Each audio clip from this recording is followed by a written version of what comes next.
Now, before we rig anything, it's a good idea to make sure our scene is as clean as possible for a very smooth rigging process.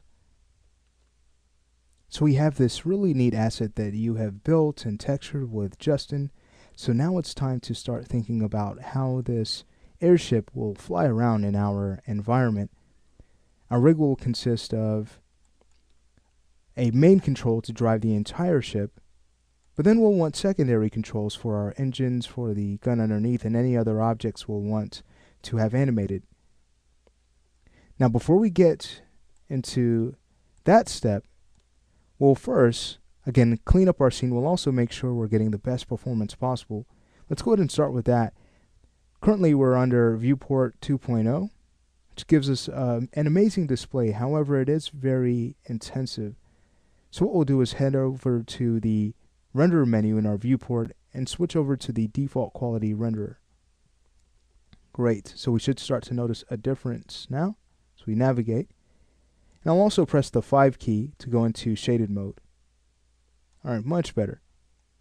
Now the next step is to work on cleaning up all of these objects.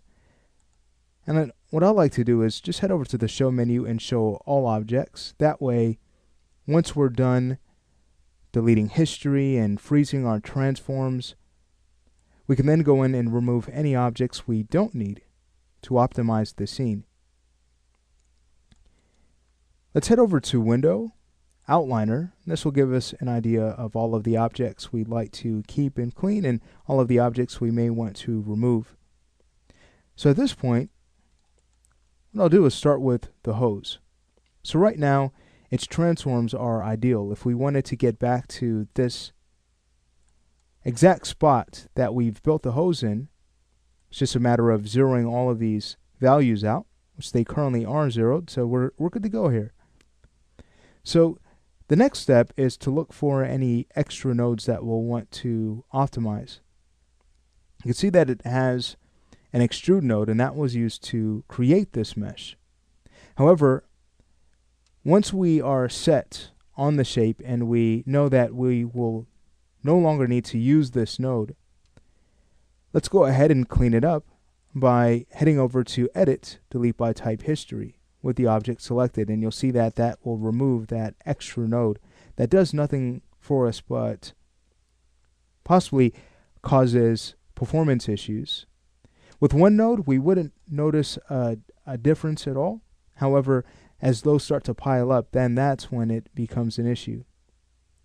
Another reason why we want to remove history is because those nodes may interfere with the behavior of objects we'll want rigged. Alright, so we're good to go. It's clean and we're ready to move on to another object. Let's go ahead and take a look at our platform group. So you can see that it has transforms we'll want to clean up. The main reason being, if we were to zero these out, watch what's going to happen.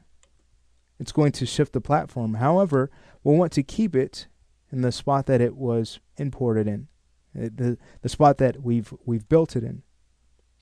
So with that being said, we can choose Modify, Freeze Transformations, and that will zero all of these values out so that we don't have to worry about this object being offset. I moved over to the Freeze Transformation options in order to double check to make sure each setting has been reset, which we can do under the Edit menu. So let's now go ahead and choose Freeze, and we're good to go here. We may get a warning that lets us know that we do have instance geometry that's tied to our platform group. So instances, we wouldn't want to freeze those at all because they are instanced for a reason to behave a certain way. So that's just fine. We don't have to worry about that warning. We will get the same warning when we freeze our airship, which we're about to do right now. So let's go ahead and move to our ship group and we'll expand it.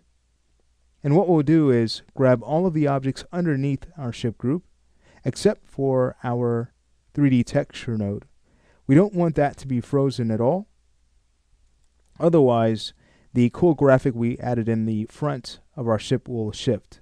So Maya needs the transform history on this object. So again, grabbing everything underneath the group except for that node, we'll go ahead and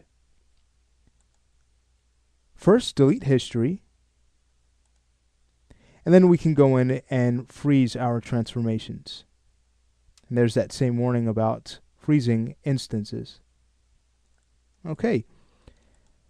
So our objects are clean. What that means is we can now think about any objects we may want to remove. So that would be the hose profile and the hose path object. These two were used to create the hose, but once the hose is built, we no longer need them. So selecting both of these, we can now safely remove them. I say safely because if we hadn't deleted history on our hose, that would in turn delete our hose geometry if we had removed the objects that created the hose. Okay, great. Well, at this point, what I'd like to do is go in and actually hide the platform so we could just focus on rigging our airship. And then we'll come back to the platform when it's time to create joint systems to deform the hose. So with the platform selected, I'm going to go ahead and head over to my display tab to create a display layer, which you'll find underneath the channel box tab. So let's go ahead and create a new layer with the selected object using this last icon. We'll double click on the layer so we can go ahead and rename this, and we'll keep it straightforward. We'll simply call this platform underscore layer and choose save. Beautiful. So now we can go in and hide this platform piece. It's also a good idea to store the hose geometry and hose end piece under the same layer. Again, in order to remove from our view any objects we're not ready to rig at this time.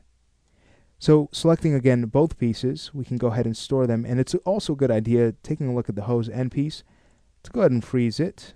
Let's go ahead and just take care of that. Notice it also has inputs that we can go ahead and clean up, so we don't want to overlook that at all. Alright, great. So we're good to go. Selecting both, we'll right click on our layer and choose Add Selected Objects. Now for the ship, you can see that it has transforms on the main ship group. We're not going to freeze this in this position. Instead, we're going to bring this ship back to its origin. It's a lot easier to rig from the center of the scene, mainly because if we need to mirror any of our controls, it's just a matter of using reciprocal values. Alright, so with the ship group selected, let's go ahead and zero these values. Great. So guess what? Our scene is clean. We're getting some great performance now. And now we're ready to get in and start building our control object to drive our airship. So let's move to the next lesson and take care of that step.